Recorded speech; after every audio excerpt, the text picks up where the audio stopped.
What's up, ladies and gentlemen? It is your boy Rinnegan here. Oh, wrong channel. Okay, no, on a serious note, you guys absolutely demolished, and I mean you throw punched the like button. You guys literally Shinra Tensei the like button. In 7 hours, you guys managed to hit the like goal for the last part. So you already know I had to come back and drop a part 2 and keep copying and pasting the what if Rinnegan idea until it beat it to the dirt and it didn't work anymore. So yeah, back at it again to drop part 2. That being said, in case you watched the intro where I was like, oh, and I like messed around with the intro a little bit, in case you don't know why I said Rinnegan, it's because a little bit ago I got hacked, made a second channel, and on that channel I will be posting like manga reviews and stuff like that. So if any of that like random anime content that isn't what ifs interests you, then you guys can click on the card up on screen right now, which I should be putting up there just to essentially, you know, catch up on, you know, what's going on that channel, as well as, you know, maybe click on a couple of videos, give me some watch time so I can start getting monetized on there. And yeah, also guys, in case you haven't seen part 1 yet, then there will be a card up on screen right now for you guys to click on that as well. That being said though, guys, you guys smash the like button. I love each and every single one of you guys. You guys know that, and I'm just gonna be giving you guys a part 2 instantly without any more yap from me. So let's get started. Hey Ross, sauce it up.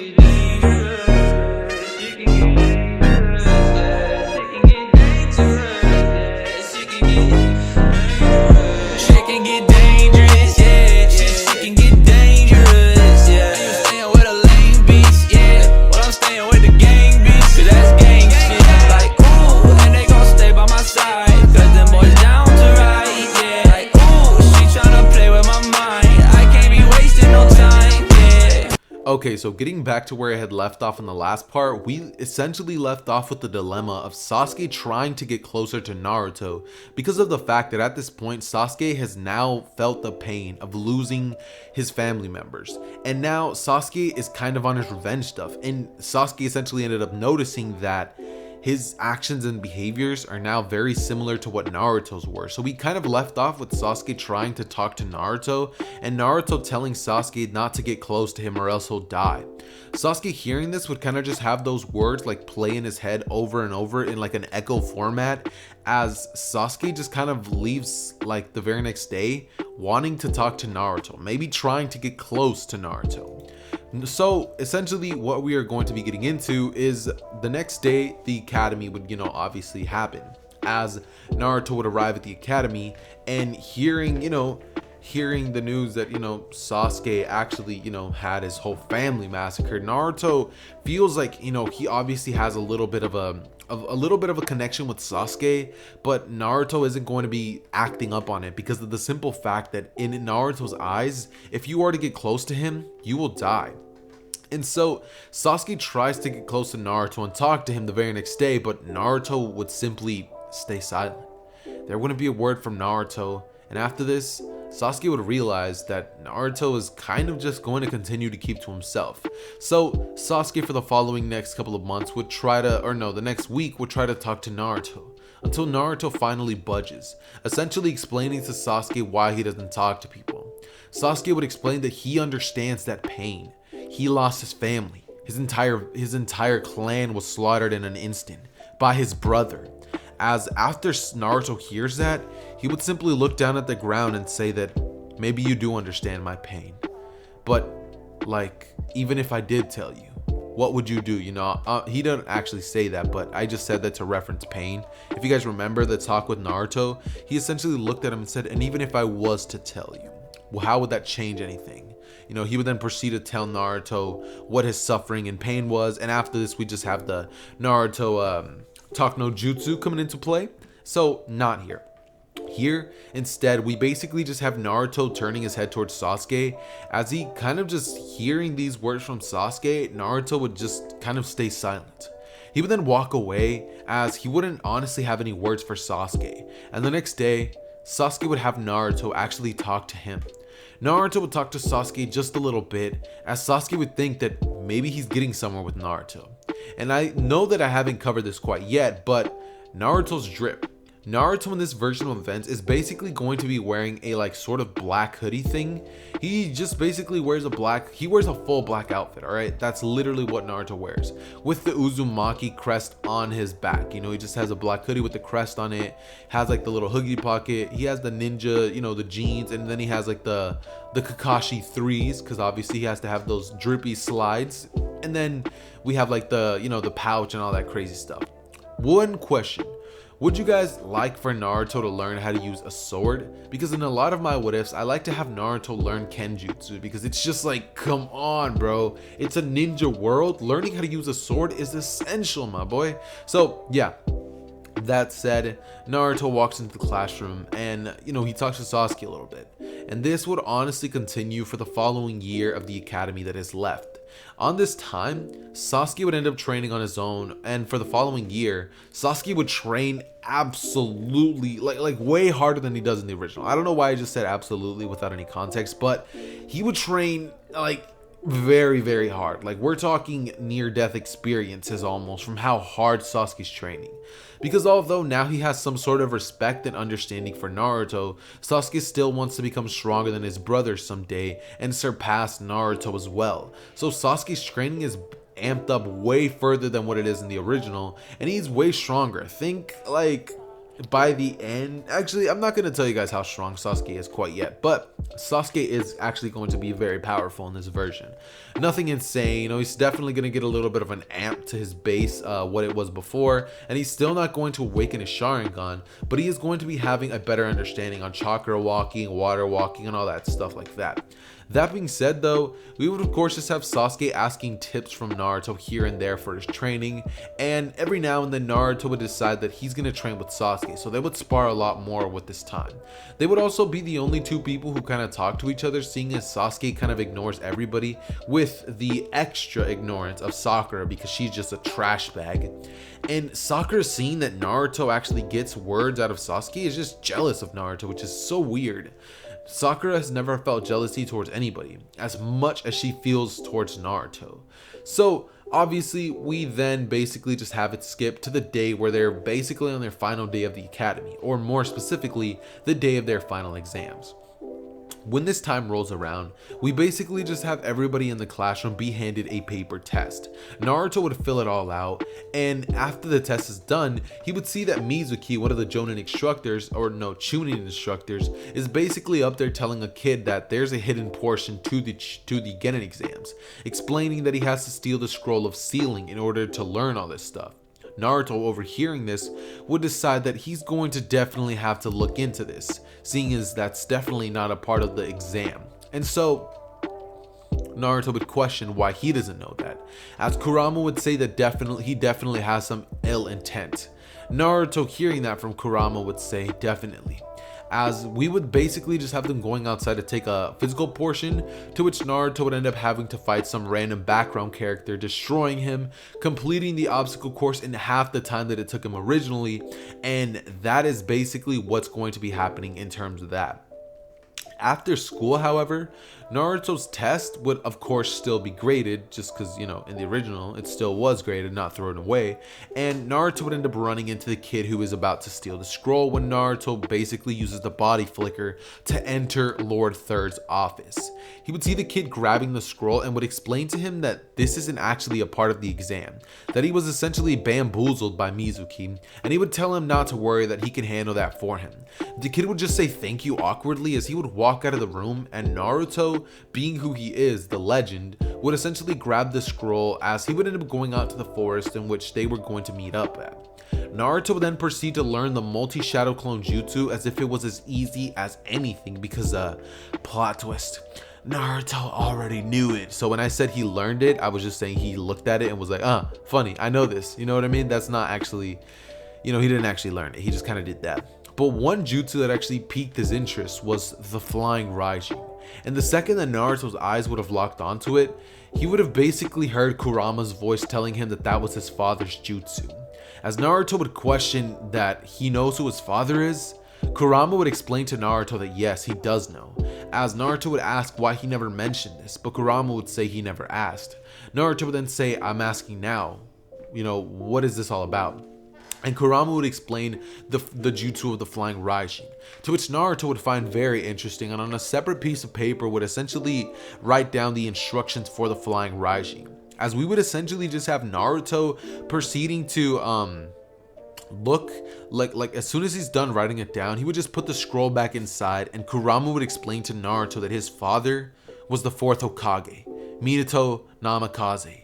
Naruto would explain to Kurama that he already knows about his father, but he would say, "I want to know who my mom is."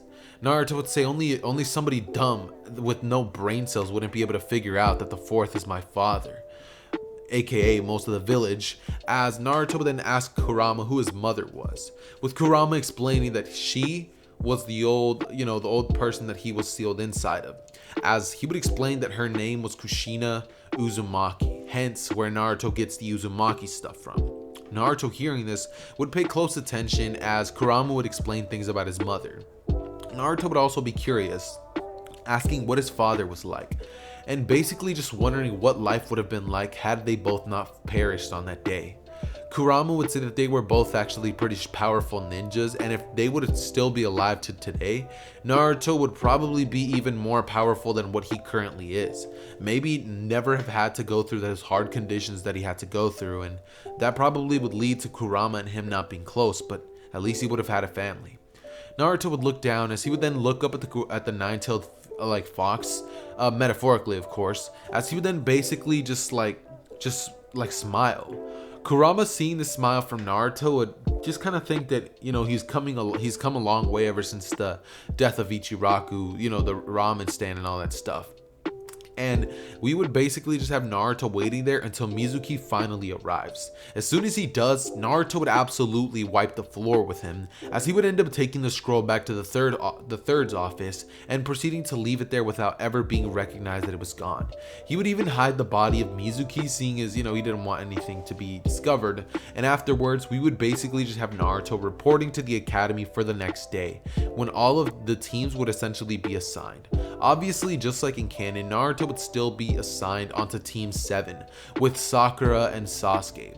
This being said, Naruto, hearing this, would end up just kind of sitting in the classroom for the following 3 hours until Kakashi would finally arrive, saying that he must have been lost on the path of life, seeing as Naruto never ended up pulling a prank. Sasuke was simply just quiet in the back, thinking about how he's gonna train next, and Naruto would just simply be talking to Kurama inside of his mindscape. With Kakashi arriving, Naruto would ask why he was so late, as Kakashi would simply say his lame excuse, telling them all to meet him up on the roof, essentially explaining to everybody that they're all going to just have introductions, saying, "Why don't you tell me a little bit about yourself, Naruto?" Naruto would look at Kakashi as he would say, "My name is Naruto Uzumaki. My likes are ramen and training. My dislikes are the hatred of the shinobi world," as that's all he would say, and just Kakashi would just kind of be shocked at that deep thing that he just said. Next would be Sasuke saying that his goal is to basically kill a certain someone and surpass somebody else, as he would then basically just have that emo act. Sakura would say that as she would just be a trash bag just sitting there, literal garbage, as Kakashi's just like, okay, not bad of a team, thinking about Naruto and Sasuke, of course, as Sakura, yeah, she's a pile of trash, nobody cares about her. So after that, we would essentially just have Naruto just sitting there, as Kakashi would explain to all of them not to eat the next day. Naruto obviously would end up going to the forest where they were going to be having the bell test, not eating because he actually listened to Kakashi, and he would end up just kind of sitting there for the following 3 hours as Kakashi would finally arrive, explaining that he ran into a black cat on the way and he had to take the long way, as everybody would kind of just sigh, thinking that he's so full of it, with Naruto just thinking whatever, it really doesn't matter to him, he doesn't have anything to do anyways. As Kakashi would go on to explain the rules of the bell test, with Naruto thinking that it seems easy enough. After this, Naruto would proceed to just essentially take the bells, as many of you guys are like, yo, Naruto took the bells that quick? Yes, he took them that quick. He has the Rinnegan.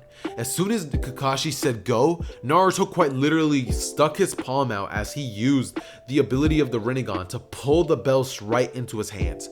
He would hold both of them out, as Kurama would explain to Naruto that the point of this test is just teamwork. So Naruto would flick both bells into Sakura and Sasuke's hands, telling them that he'll go back to the academy and that they can go in themselves, with Kakashi just being in utter disbelief, also smiling a bit with a bit of sweat coming down his face, thinking that, like, yeah, he has the Rinnegan, but the fact that he already knows how to use it this well is incredible. Naruto would just look at Kakashi, and Kakashi would stare right into the eyes of the Rinnegan, just kind of speechless, as Naruto would walk past Kakashi, as, you know, he would be acting as if he's ready to leave, with Kakashi saying, "Wait, you pass," explaining to all of them that, you know, people who abandon the mission are scum, but people who abandon their friends, they're worse than scum. As he would proceed to essentially explain to all of them that every single one of them passed, and they would all then proceed to go on whack missions for the following 2 weeks, until finally we would have Sakura speaking up about it, just being like, "Cha, these missions are garbage, we need something better," with Lord Third essentially explaining that, you know, he's honestly okay with that. He knows that, you know, they have Sasuke, Naruto, Kakashi on the team, so he's like, you know what, you guys can take a C rank mission. He would say that a little begrudgingly when he looks at Naruto, as the bridge builder Tazuna would walk in the room a drunken mess.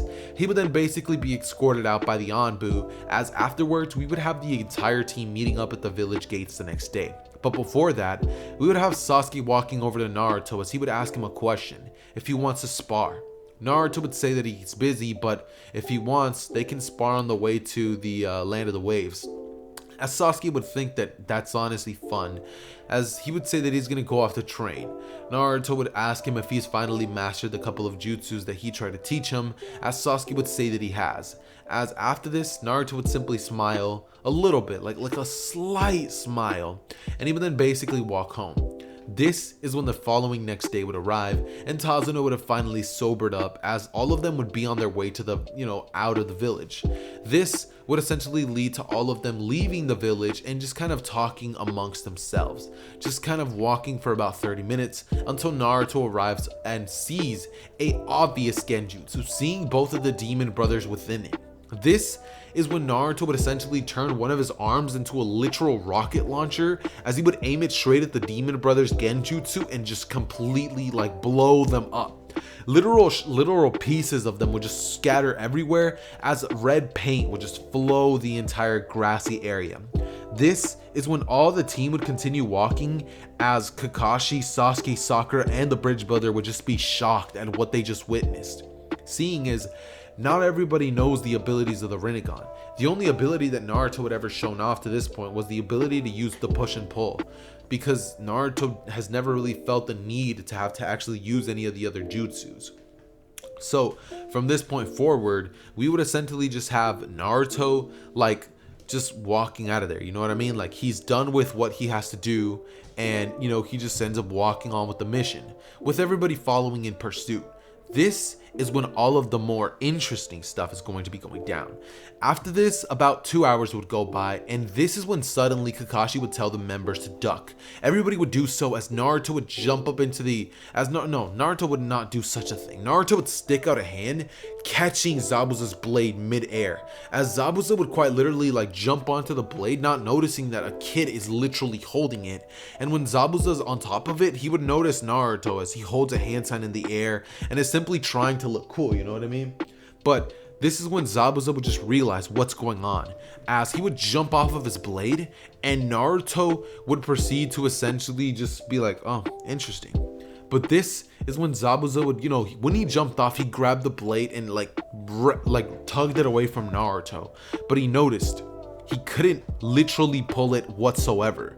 So Zabuza would just be a little shocked, but not really understanding the severity of the situation that he's in, would simply like smirk as he jumps off away from the blade, thinking that everything will be fine. But he would then turn towards Naruto, as Naruto would simply just say, he would just use his pull ability, as he would yank Zabuza back to him, and with Zabuza's own blade, Zabuza's body would simply pierce into the blade, or so was gonna happen. But Haku instead ended up essentially rushing over to Zabuza as fast as she possibly could. And yeah, I said she because it's gonna be a she in this version because I'm not bamboozling myself. But Haku would come in out of nowhere, essentially taking the place of Zabuza, as she would push Zabuza away and get pierced by the blade herself, as Zabuza would simply have sweat drops coming down his face, as he would think that Haku finally fulfilled his purpose. Or her, sorry. As after this, we would just have Naruto like recharging the ability of the Rinnegan, as he would wait 5 seconds, and in that span, Sasuke would say Naruto's not gonna get all the credit. He would drop down some weights that he had on himself, seeing as he also did weighted training like Lee, as he would blitz right at Zabuza's direction, throwing a flurry of a bunch of kicks. Zabuza would be able to dodge all of them with little difficulty, as we would just have Sasuke jumping off of him using a fireball jutsu, as he just does a backflip and shoots a fireball at him. Sasuke midair would have also used a substitution jutsu, and a log would fall in the place of where Sasuke's momentum was. Sasuke would appear behind Zabuza, as he basically takes out a kunai and holds it to Zabuza's neck. Zabuza would smile as Sasuke would pierce the throat, and there would be a water clone. Sasuke, noticing this, would see a Zabuza coming in behind him with a kunai, as he would come to pierce Sasuke, but before he could, Naruto would use his push ability on Zabuza, as he would cause Zabuza to get thrown back. And Kakashi would simply extend one of his hands out to Naruto, as he would say not to worry about it, revealing his Sharingan and rushing in at the battle against Zabuza. And since Zabuza's way thrown off by the fact that this kid has the Rinnegan, seeing as finally he was able to notice, he would realize this and just be in a complete shock. Like, he has heard stories about these purple eyes with swirls in them, but never actually seen the Rinnegan. And so he was off his game, so Sasuke and Kakashi, both pressing Zabuza with one another's help, were able to actually take Zabuza out, actually completing the mission of building the bridge way sooner than in canon. Because after this happens, we essentially just have them returning to the village, because they kind of just stayed there in order to help finish the bridge, but afterwards they ended up taking care of Gato and all of his men, with Naruto searching for Gato himself, bringing him back to the villagers so the villagers could take revenge themselves. And that is pretty much what ends up happening in terms of the Land of Waves arc. Next, we're going to be going into the Chunin exams. However, that is going to be left for part 3 of what if Naruto had the Rinnegan. This part was more of a setup to the Chunin exams, because from this point on, things are going to start getting way spicier, and I mean way spicier, in terms of what's going to be happening with Naruto, Sasuke, the team, and all that crazy stuff. So if you guys want a part 3 to what if Naruto had the Rinnegan, then definitely make sure to go down below and smash a total like goal of 800 likes, just the same as the last part, because definitely need to smash more and more like goals in case you guys want to keep getting the same consistent quality day after day. That being said though, guys, it has been your boy Zether out, and without any further ado, peace.